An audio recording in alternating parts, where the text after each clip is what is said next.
Faly tafahoana aminao ndray amin'ity horonan-tsary ity. Ny zavatra ho jerentsika eto dia azo lazaina hoe anisan'ny fototra mahagasy mahay mamaky baiboly, gasy mahay mamaky baiboly. Ny hoe gasy MMB moa zany dia tanjona mihitsy atonga ny malagasy ahay mamaky baiboly, dia ho tia mamaky baiboly dia mamaky baiboly isan'andro ary mampiatra ny zavatra voasoratra ao amin'ny ao anaty baiboly zany. Ka androany ny zavatra ho jerentsika dia ny fomba famakiana baiboly, zay hianatra n'izay famakiana baiboly zay mihitsy tsika.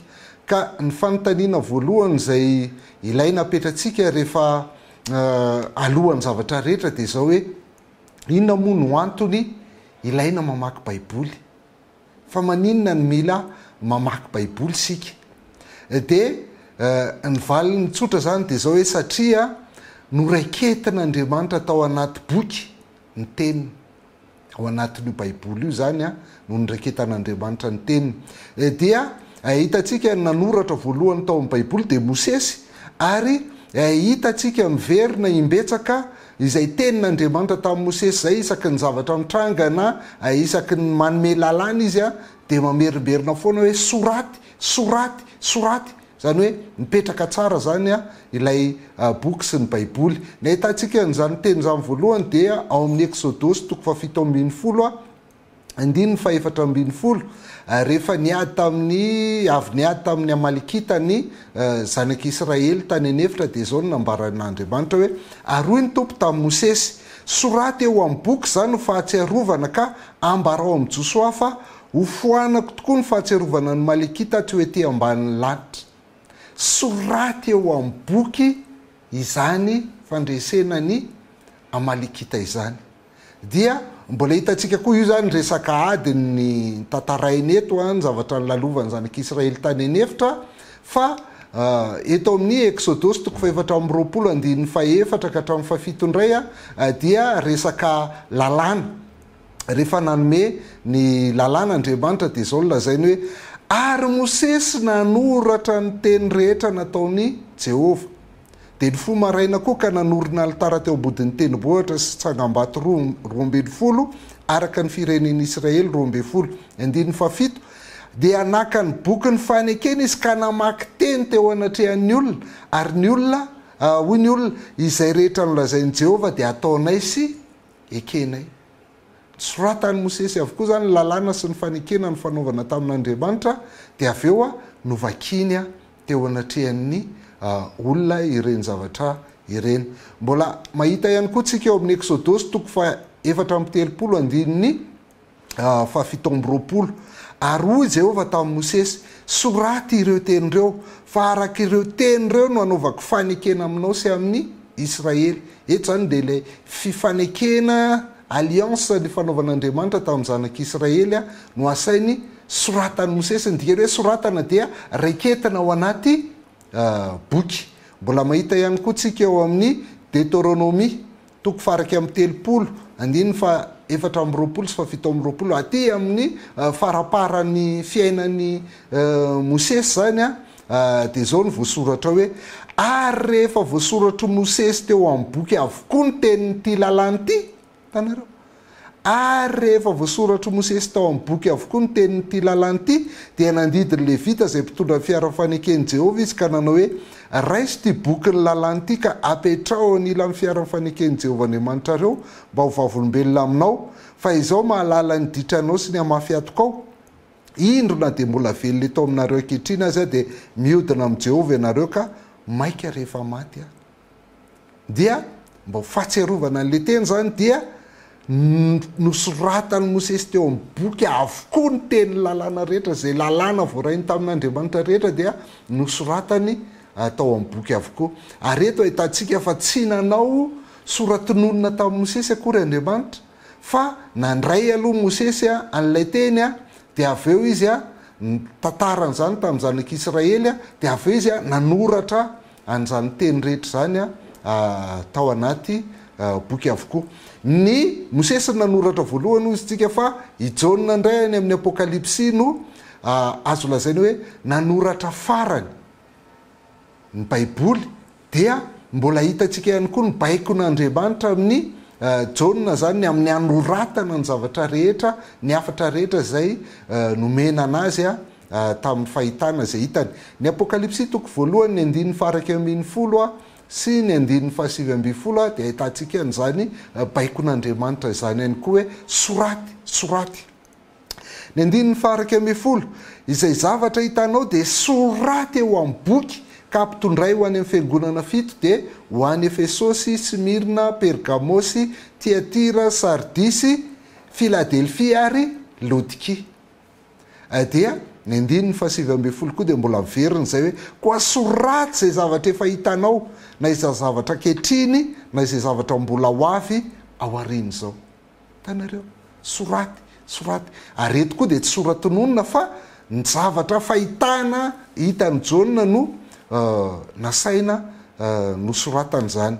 Ary any amin'ny faraparan'ny baiboly any zany Apokalipsy toko 20 andininy 15 dia mbola miverina ihany koa zay hoe ary olona mipetraka eo ambonin'ny seza fiandrianana indro avaoziko ny zavatra rehetra, ary ho koa izy soraty fa mahatoky sy marina ireo tenireo. Soraty fa mahatoky sy marina ireo tenireo.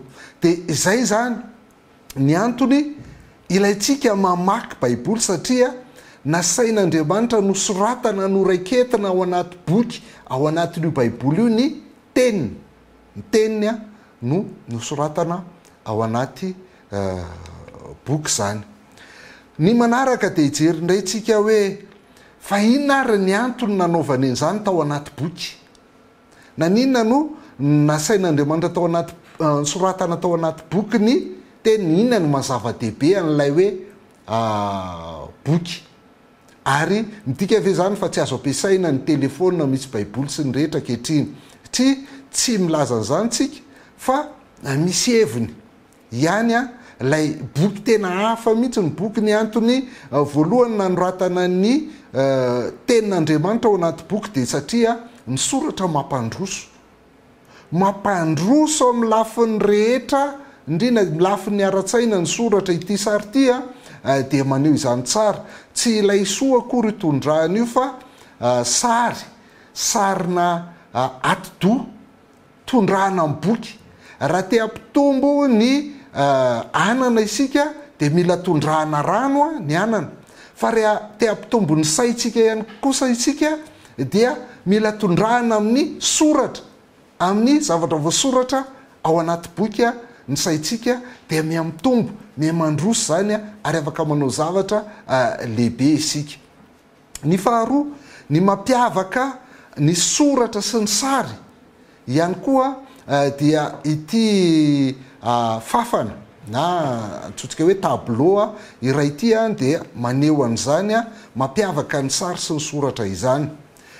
Hitantsika eto amin'ny lafiny ilany ny soratra dia mahatonga atsika ampiasa saina, zay le hoe réflexion, mahatonga atsika anao fanadihadiana, interprétation personnelle momba n'io zavatra io, ary malalaka tsika ao anatin'izany. Zany ny antony mihitsy hoe tsy nataon'Andriamanitra tamin'ny fotoanany caméra sy ny selfie natongavany Jesosy Kristy, fa tamin'ny fotoan'andro izy dia nirahana zanany, tamin'ny fotoana nety mihitsy, mbola tsy nisy caméra. Fa raha tsy zany dia ina fotsiny nataony olona manao selfie miaraka amin'ny Jesosy dia efa mijesta be hoe io zay sy Jesosy efa eo miaraka, na dia tsy manana fifandraisana akory ary. Fa rehefa ao anaty boky izy dia itsika no mandrafitra ny tarehan'izany Jesosy Kristy zany, hoe ohatra ny ahoana zany Jesosy Kristy zany amiko, dia manana fahafahana kokoa isika amin'izay. Dia ny sary indray nefany dia mampitsofoka anao anatin'le izy, dia lasa tonga dia tafiditra ao anaty. Rehefa mijery sary tsika na mijery film tsika dia lasa ohatra ny isan'ny mpilalao mihitsy ianao, dia lasa volavolain'ilay sary mihitsy ianao. Zay zany ny mahasamihafa ny sary sy ny soratra. Dia hitantsika eto koa hoe rehefa soratra dia afaka mamakafaky tsika manao analizy, afaka mijery ny firindran'ny hevitritsika ny lôzika, ary mahita ny antsipirian-javatra tsika ao anaty soratra. Dia ny olona zay mamaky boky ren'ilay chef d'œuvre moa zany ny filazana azy boky tena tsara reny, de avy eo le boky avadika film dia diso fanantenana foana hoe tena tsy ampy détail ny film, na dia mahafinaritra ary mijery azy. Misy rigueur, misy tena zavatra mipetrapetraka tsara, zavatra tena précis tsara ao anaty soratra satria teny arakevitra ara-tsaina no ampitaina amin'ny soratra.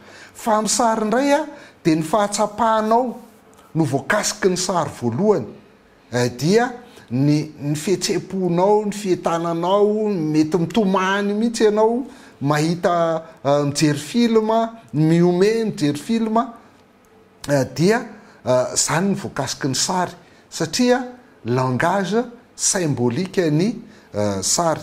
Ary ny gasy mahay mamaky baiboly dia zay, ilaina ny zavatra hita maso, dia zay no mampisy foana ny soratra eo amin'ny fafana zay miaraka amin'ny fampianarana ny gasy mahay mamaky baiboly. Fa tsy tena mamoaka sary loatra ny gasy mahay mamaky baiboly satria te hitarika ny sainao, hieritreritra sy handinika isaky ny mandray fampianarana, satria manaraka ny toetrandro sika kanefa mitazona kosa lay fisainana zany, lay fototry ny mahafa ny soratra mihoatra ny sary.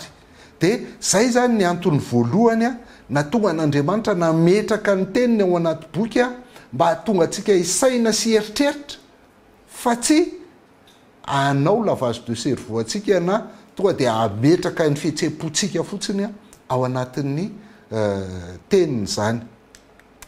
Ny manaraka dia zao hoe ina koa ny antony na tonga n'Andriamanitra nametraka ny teniny ao anaty boky, dia hiarovana ny hafatra.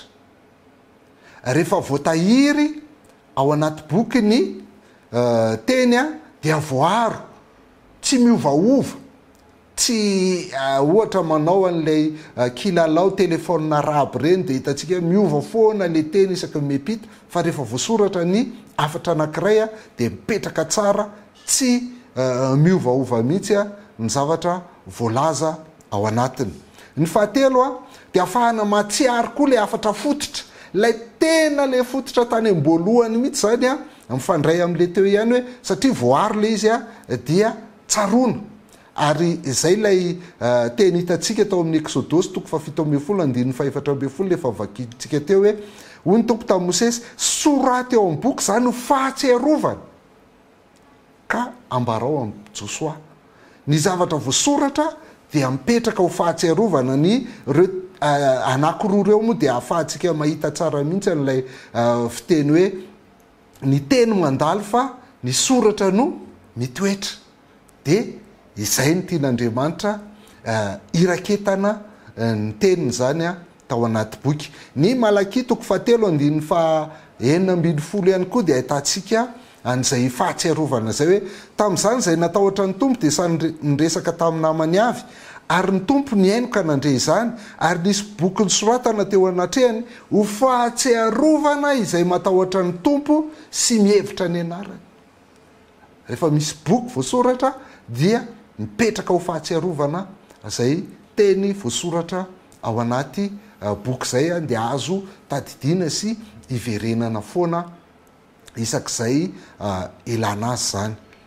Fa efatra ny antony ihany koa na tonga n'Andriamanitra nametraka ny teniny tao anaty boky dia hanangonana zay teny rehetra voaray. Efa ny anarantsika zany hoe nandritra ny 530 taona teo Andriamanitra no niteny tamin'ny alalan'ny mpaminany, dia ahoana no ahafahana manangona ny reny ho atsika ty amin'izao andro farany zao, dia satria reny rehetra nandritra tao anatin'ny 530 taona reny dia hanangonana tao anatin'ny boky anankiray, dia ny baiboly zany dia boky ray fotsiny vakintsika dia hitatsika daholo ny teny zay nampitain'Andriamanitra trany amin'ny Mosesy ka hatraty amin'ny Jaona mpianatry Jesosy Kristy aty amin'ny Apokalipsy zany. Ny Korintianina 1:2-1:10 ny miresaka n'izany tsara ihany koa hoe ary izany dia nanjoa azy reny ny zavatra nitranga tamin'ny zanak'Israely tany anefitra zany hoe ny hinana ny sakafo-panahy izy, ny sotro ny fisotro-panahy izy, natao batisa tao amin'ny ranomasina tamin'ny Mosesy sy ny sisa, kanefa dia rigana tany anefitra avy eo.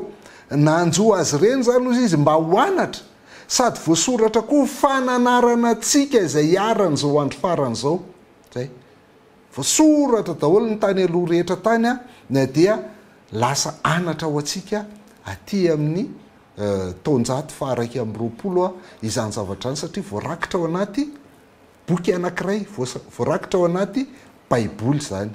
Ny manaraka dia zao hoe rehefa voasoratra ny teny anankiray dia tsy voatery miankina amin'ilay mpiteny tsony sy le mpanoratra itsony ny afatra, ka na maty ara ilay mpanoratra dia mipetraka foana ny afatra, ary na tsy eo ary ilay mpiteny dia mipetraka foana ny afatra, satria voasoratra izany zavatra zany.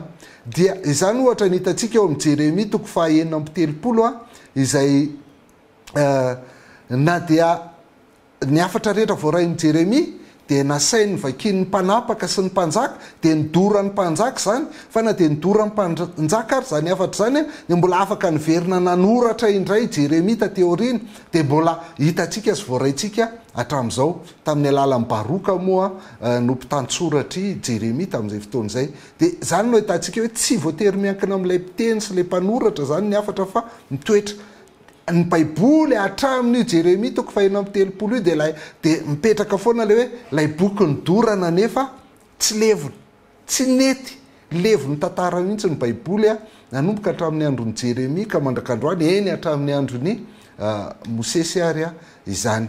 Ny antony fahaenina na tonga an'Andriamanitra hoe nametraka ny teniny ao anaty boky ho vakiana dia tonga traizatraiza io afatra io ary tsy azo pitehina mihitsy.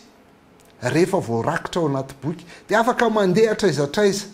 Hitantsika moa ny contrabande izay nataon'ry frère André tamin'ny fotoana andro tamin'ny communisme izay tsy azo nampidirana baiboly tany ny faritra Atsinanana rehetra, Rosia sy ny Tatsinanana rehetra iny dia tsy voasakana mihitsy, tsy voasakana mihitsy ny fitaran'ny tenin'Andriamanitra atraizatraiza noho izy voarakitra ao anatin'ny bokyny baiboly io mandrakandroany izany.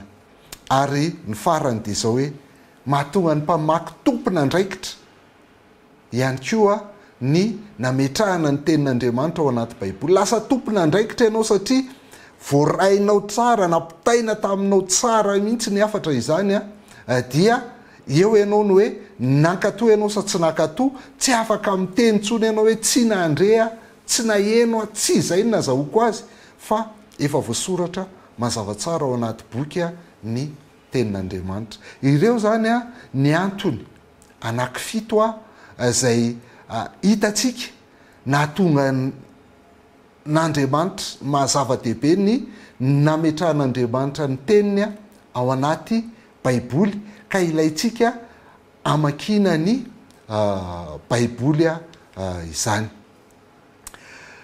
Eto dia terikely ny resaka amintsika ny atao hoe mamaky. Inona ny antsoina hoe mamaky? Satria misy olona zany ny miteny hoe ny anay tsy mamaky fotsiny fa zay tena mandinika mihitsy ny ataonay. Fa inona moa ny dikany hoe mamaky?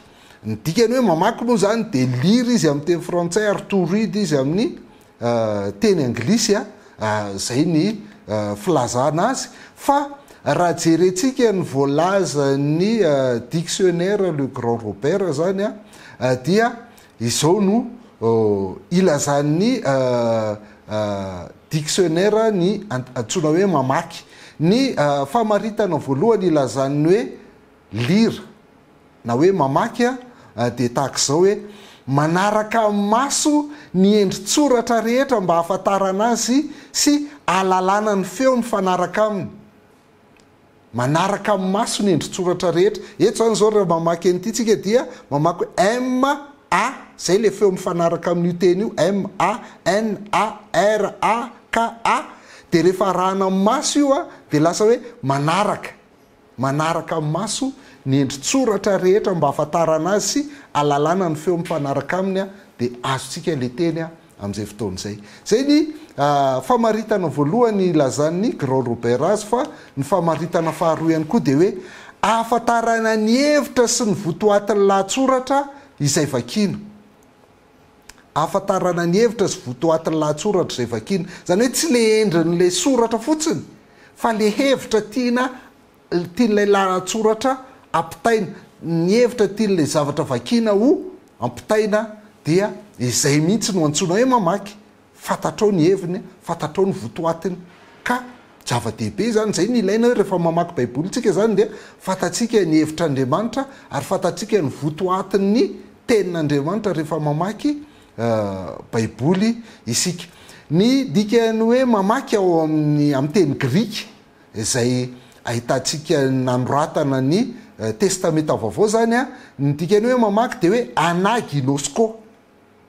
Misy teny anankiroa ny hoe anaginosko, fitambarana teny anankiroa, misy ny tovina ana zay midika hoe ambonina miakatra, ary ny ginosko dia mahalala, mahafantatra, mahalala. Fanenarana teto amin'ny gasy mahay mamaky baiboly ihany koa ny hevitra zany hoe mahalala izany.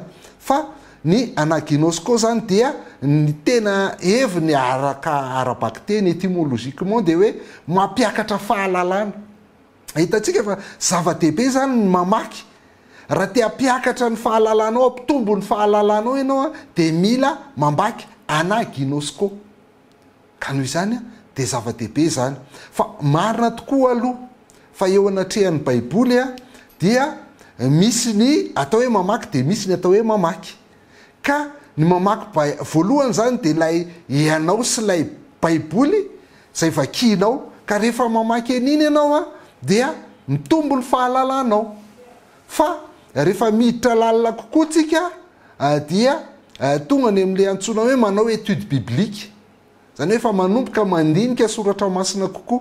Dia ny olona rehetra izay efa nanao an'izany étude biblique zany dia mahita hoe betsaka kokoa ny hevitra voarainy, ny lesona azony rehefa miaraka mandinika ny soratra masina eo ny vondrona olona.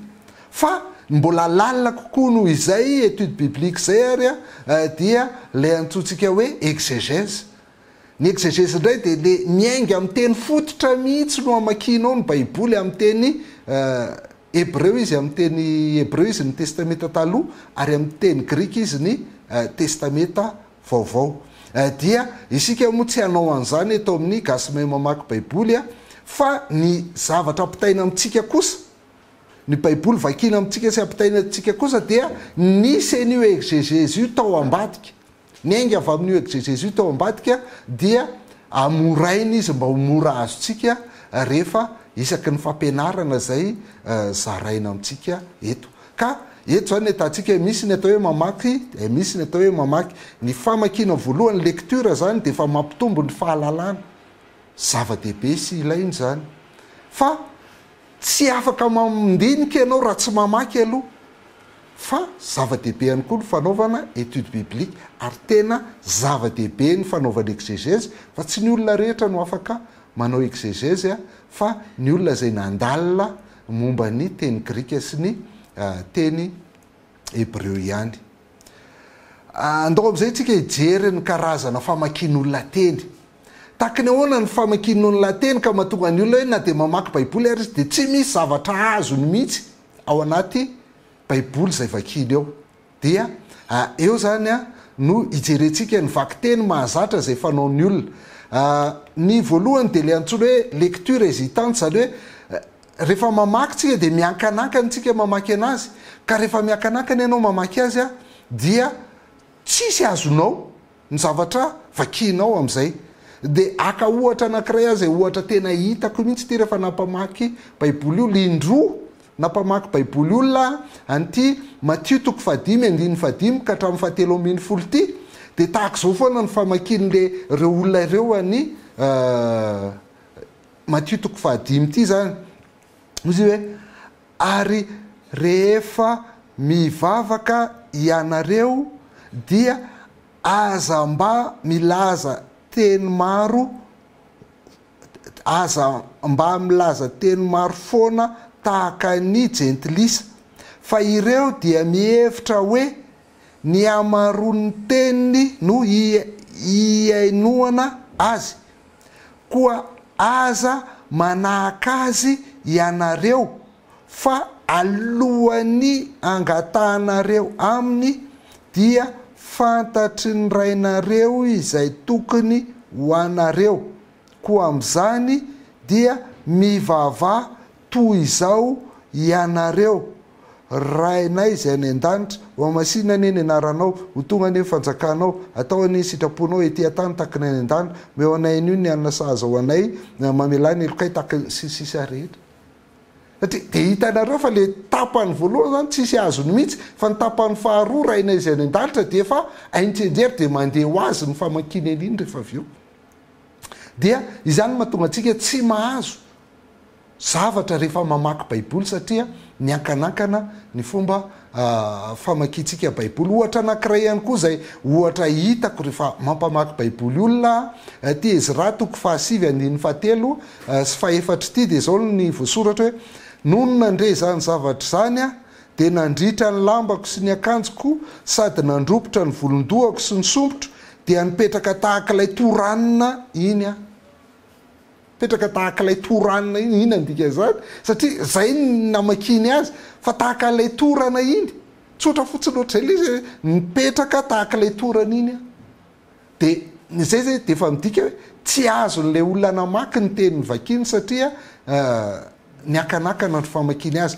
tiako betsaka nefa tratran'ity Isaia toko 7:1 de zao lazainy hoe ampinonoy ny oloko Andriamanitra fa rehefa mamaky ny Isaia toko 7 tsika tsy ampinonoy zany ny fa ampionony ny oloko fa de zatran'zay fotsiny mamaky aingana be dia diso ny famakinao azy de diso koa ny fahazahoanao an'lay teny amin'izay tiako betsaka nefa tratrany Tesalonianina voalohany toko 5:2 koa mifananara sy mifampitanjaha ianareo tahaka ny ataonareo ihany mifampitanjaha ahoanareo olona za ve tsy raha be mifampantanjaka ny tilona zay fa tsy mifampitanjaka akory fa tahaka zany fa matsikitsika baiboly rehefa tahaka zany izy dia tsy mety ho voaray tsara ny hevitry ny baiboly zany rehefa mamaky sika zay zany ny fomba famakina mahazatra voalohany tsy aizan'ny olona mamaky baiboly ny faharoa de le antsoina hoe lecture occasionnelle ina ndika zany hoe lecture occasionnelle rehefa misy zava-mitranga ihany vao mamaky baiboly isan-kalahady vao mamaky baiboly any am-piangonana sasany ary moa tsy mitondra baiboly mihitsy rehefa misy faty rehefa misy fety dia izay ihany vao mamaky baiboly de amin'izay tsisy zavatra azonao io raha izany ihany no makinao baiboly satria tsy afaka mamahatena zany le olona raha misakafo raha ataontsika hoe sakafo ny tenin'Andriamanitra de tsy afaka mamahatena izy fa misy olona foana mamana azy izy zay izy vao mihinana ary nilazako azy ary mba ary kriko atsika mihitsy ka tonga atsika tsy ho zatra amin'izany fotsiny de matetika teny efa voatsakotsako ny olona no arorany olona atsipony olona anatinao de eny ny tatazanao le hotan'ny olona iny de zay fotsiny zay vao mamaky baiboly ny maro amintsika ko aiza moa ho aza tsika sy aizantsika mamaky baiboly raha kanefa efa nomen'Andriamanitra anao mba ho vakinao de nao manokana mihitsy no mijery sy mamaky zay voalaza ao tsy miteny akory tsy ilainy zany raha tsy zany tsy nampianatra teto ny gasy mahay mamaky baiboly fa tena tiana aprisiana de enao sy ny baiboly mamaky miaona mifanerasera isan'andro fa tsy isaky ny vanim-potoana ihany ny fahatelo de hoe lecture par nécessité inandray ny dikany hoe lecture par nécessité ataontsika zay izy mba ho mora tadidy fa azavaitsika izy mora efa avy eo zany hoe rehefa misy olana ihany misy zavatra ilainao ihany zay vao mamaky baiboly rehefa mitranga ny arety mandriny anatolo coronavirus de vakina ny salamo faraky amin'ny 70 vakina ny salamo 720 satria zay ny ilaina anazy fa rehefa koatr'izay de tsy misy ilana anazy eto zany ny vaky teny de lecture intéressé zay tombontsoa anao no amakinao baiboly rehefa misy ny crise olana ara-politika de mamaky baiboly ny olona de mahita hoe zao ony momba io zao ony momba an'io rehefa mandresy ny barea de mahita hoe avokako avy any Egypte ianao de ataoko mpandresy tamin'ny kanina tany Egypte zany rehetrarehetra zany de fomba famakina baiboly zay tsy mahatonga atsika mahay mamaky baiboly ny fanaovantsika n'zany lecture par nécessité zany lasa simple le baiboly avy eo zany ny atao hoe simple ny atao hoe simple de zao hoe mipetraka eny iny fa rehefa misy ilainao de lasa miazakazaka mekoaka eo anatrehan'ny sampy amin'ny fotoana ilana azy fa tsy sampy io soratra masina io ka andraisanao zay mahafinaritra anao fotsiny fa tenin'Andriamanitra tenylay Andriamanitra te hifandray te hiresaka aminao ny baiboly de zay zany le famakina anankitelo zay mahatonga atsika tsy mahay mamaky baiboly rehefa miakanakanytsika mamaky baiboly raha isaky ny zava-mitranga ihany tsika vao mamaky baiboly ary rehefa misy ilayntsika azy ihany ny baiboly voasikafatsika dia tsy mampandroso atsika mihitsy ny famakinan'zany ny faefatra dia lecture réglée par les occupations inona indray zany ny dikan'izany indray de zao hoe rehefa manam-potoana ihany ianao zay vao mamaky fa akoatray de tsy manam-potoana mihitsy ianao makina baiboly fa rehefa le mba fiboana confinement na le tsy miasa tsisy atao ohatrany zay vao mamaky baiboly de tsy ho hainao mihitsy ny mamaky an'io baiboly io satria lasa ny asa sy ny fanimpona no baiko ary petsaka ny oatra zany petsaka loatra ny fanimpona etseroa de mandeha manao an'izao etseroa na kristianina raha nlazaiko eto fa tsy manam-potoana tsony hipetrahana amakina baiboly isan'andro averiko foana lay isan'andro fa rehefa manao an'io isan'andro ianao ainao ny mamaky an'io fa raha ny fanimpona no mibaiko anao de rehefa mipetraka ianao tsy misy fanimpona atao zay vao amaky baiboly tsy mety ho hainao mihitsiny mamaky baiboly ary tsy ho azonao mihitsy zavatra lazainao de mamaky ianao teny gasy vakinao fa tsy misy azonao mihitsiny zay vao mbarao na kely azo misy ihany koa ny vaky teny tsy mampitombo mety mamaky ihany isan'andro fa tsy mampitombo ary matetika moa dia reo lay efatra voalaza teo foana ny fotoana amakina anazy fa rehefa mamaky koa de izao no entiny amakin'olona azy voalohany de nitsipina verset fotsiny tsisy afa-tsy zay verset manaitra ihany no ataona maka le baiboly de manao tsato piso ohatr'zao de zay hita eo de iny no vakina de tsy mampandroso zany na le verset zay zarainy etseroa isaky ny misy vanim-potoana lehibe reny misy fety de misy eo ambaravarana misy verset zarainy tena miteny amiko tena natao ana mihitsy ty andiny ty androany nefany tsy hitanao akory hoe inona ny tontolo manodidina an'io inona ny antony nanoratana sy ny tenenana an'io de tsy mampitombo za tsy miteny hoe tsy ilainy reny fa reny tahaka an'le mizara bonbon rehefa isy fety zany de misy bonbon zarainy de tsary reny fa raha bonbon foana no hoaninao de marary nify ianao fa ny bonbon koa de tsy mampitombo anao sy mahalehibe sy mampatanjaka anao zany ny bonbon fa matsiro sy mamy fotsiny le izy de tahaka zany renylay verset zaraina etseroa tsy misy fanazavana tsy misy contexte tsy misy inina de eo koa le andiny voatsipika ao anaty baiboly raha mahita ny baiboly ko ianareo ny baiboliko voalohany zay efa nomeko olona tsy hitako tsony zay de voatsipika fa ny baiboliko rehetra tateorina tsisy voakitika mihitsy ina ny olana rehefa voatsipika ny baiboly raha voatsipika ny baibolinao de isaky ny mamaky ianao an'lay andalana de iny le voatsipika iny foana ny hitanao fa ny hafa tsy mahita zavatra hafa ao anatin'le andalana iny mihitsy ianao fa voasarik'lay teny voatsipika foana ny masonao de olana ihany koa reny tsy mampandroso amin'ny famakina baiboly ihany koa ny fanipihana baiboly tsy hoe tsy ilainy reny filainy reny amin'ny voalohany fa rehefa anomboka tena hamaky baiboly tsika dia aleo tonga de le teny mihitsy no vakinao de zay voasoratra ao de vakinao daholo jerenao daholo manao observation izy ny mpandinika baiboly dia mahita zava-baovao foana ianao na nikia teny raha de milaza aminao fa anampy ianao azahoana ny hevitry ny baiboly a nikateny hoe koa fa satria dia kanefa sy ny rehetrarehetra reny a ilaina daholy a ireny rehetrarehetra reny hita sy fantatra. Misy indray de ny andininy vitsivitsy ihany na maromaro teo zany verset fotsiny andininy ray fotsiny fa eto indray mba vitsivitsy na maromaro de zay ihany ny aisy fantatra ao anaty baiboly. De ny olana am'le izy de lasa tao tsy enjery maimbo fotsiny a reny andininy Jehova ny mpiandry ahy tsy hanan-java-mambory a mampandry eo amin'ny aimaitso izy sy ny rehetrarehetra dia ilaina. Za tsy miteny hoe tsy ilaina zany fa ilaina zany. Fa raha mijanona amin'izany fotsiny tsika dia tsy mampandroso satria lasa tsy enjery. Ny ankizy kely dia ampianarina tsy enjery, fa raha mbola lehibe izy dia mbola ataony tsy enjery maimbo foana ny fianarana eny akatso dia tsy androso, tsy hay mihitsy izy, tsy ho lasa lavitra izy. Ny olana ao anatin'io zany dia tsy fantatra ny kontovy amin'ilay tetsy aloha ihany, tsy fantatra ao ny tontolo manodidina hoe inona ny antony na tonga n'io teny io hipetraka eo.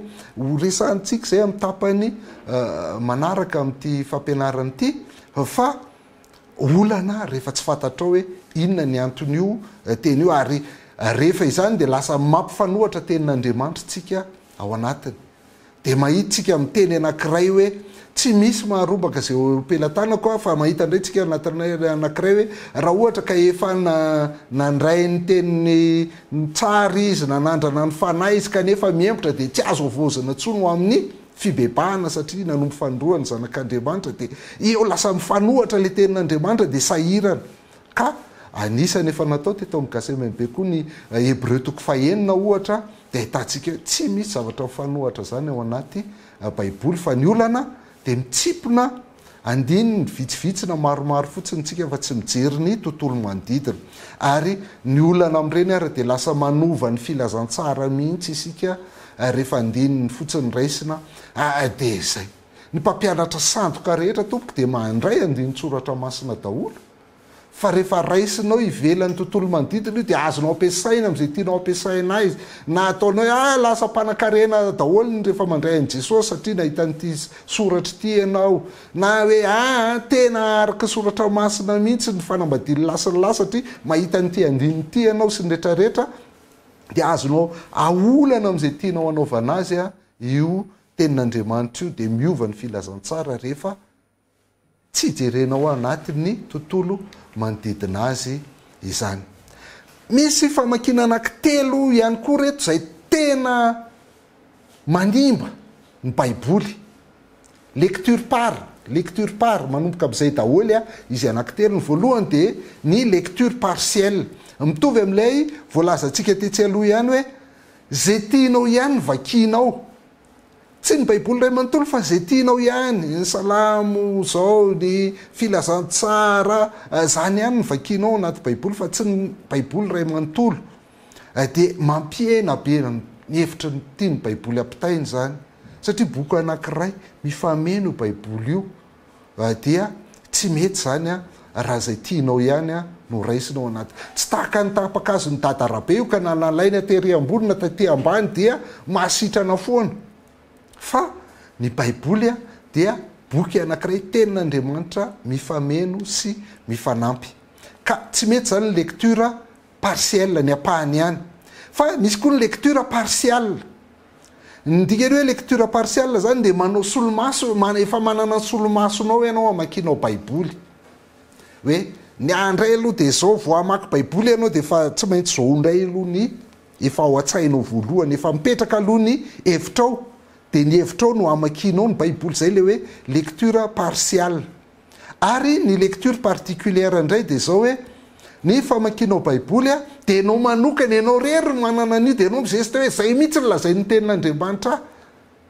Fa ny olona rehetra zay mandinika baiboly dia tsisy mahita an'izay fomba famakinao zay, fa ianao ihany no mamaky an'ilay baiboly tahaka izany. Ohatra famakiana ny boky ny Apokalipsy dia misesta be tena Andriamanitra mihitsy nanoro anany io fa tsisy pastera nampianatra anany io. Ary efa jerenao dia mampime be ny fomba famakiny baiboly dia hitantsika ny vokany rehetrarehetra reny. Ka reo lecture anankitelo reo zany, ny lecture partielle, ny lecture partiale ary ny lecture particulière dia mila tandremantsika ihany koa ny fomba famakina baiboly tahaka izany fa manimba ny famakiantsika baiboly izany. Manaraka dia ijerintsika ny lecture perverti tena raha atao amin'ny teny malagasy izy de hoe nivetavetaina mihitsy ny famakina n'ilay baiboly de simba le izy satria lasa tao fomba anatrarana tanjona iray ny baiboly. Ny zavatra tianao atongavana de maka baiboly ianao anohananao ny hevitra tianao atongavana iny. Anisan'izany ohatra ny lecture actualiste. Ny lecture actualiste zany de efa manana solomaso ianao amakina baiboly ka amin'ny zava-mitranga amin'ny tontolo manodidina anao de amin'ny alalan'iny solomasonao iny no amakinao an'ilay baiboly. Eto ny tena mipetraka de simba le hevitry'ilay baiboly amin'izay fa lasa mifanaraka amin'ilay tianao atongavana le izy fa tsy ilay tian'Andriamanitra ampitaina aminao. Eo ihany koa ny antsoina hoe lecture politique. Ty tena ngeza be tamin'ny raiky amby 70 tamin'ny raiky amby 70 tamin'ny 20 tamin'ny 70 dia tahaka zao famakiny olona baiboly lecture politique zay mpanao politika ombako tena voaositr'Andriamanitra io mihitsy le mesia amonjy antsika io ary le mifanohitra amin'ny mpanao politika io de iny le devoly iny ary ahitako andininy rehetrarehetra mifanaraka amin'iny amelezana hoe iny mihitsy le devoly fa le anay le Davida kely fa ry le Goliath ry adversaire anay ry de nenay le omban'Andriamanitra de iny tsy maintsy mandresa potika ny baiboly raha ampidirantsika ny politika antsika no amakitsika ny baiboly. Tahaka izany ny théologie de la libération tany Amerika Latine tany tena nanjaka azo lazaina hoe razambe ny théologie de la prospérité zay mametraka hoe ny sambatra ny mahantra fa ireo ny tena andova ny fanjakan'Andriamanitra dia mijaly ny mahantra navela teo tsy nampiana tsy natao inona fa mitapenana amin'ity théologie de la libération ity zany ny famakina azy. Eo zany lecture actualiste, ny lecture politique fa ny fahatelo ihany koa de misy ny lecture matérialiste. De fatatsika tsara amin'izao fotoana izao malaza be ny théologie de l'évangile de la prospérité tena ny théologie de la prospérité dia ny zavatra matériel, ny zavatra mandalo, ny arena eto ambonin'ny tany zay mandalo sy mety ho lany de io no lazaina fa fitahina sy amakina ny baiboly sy horaisina hoe zany ny fitahina avy amin'Andriamanitra.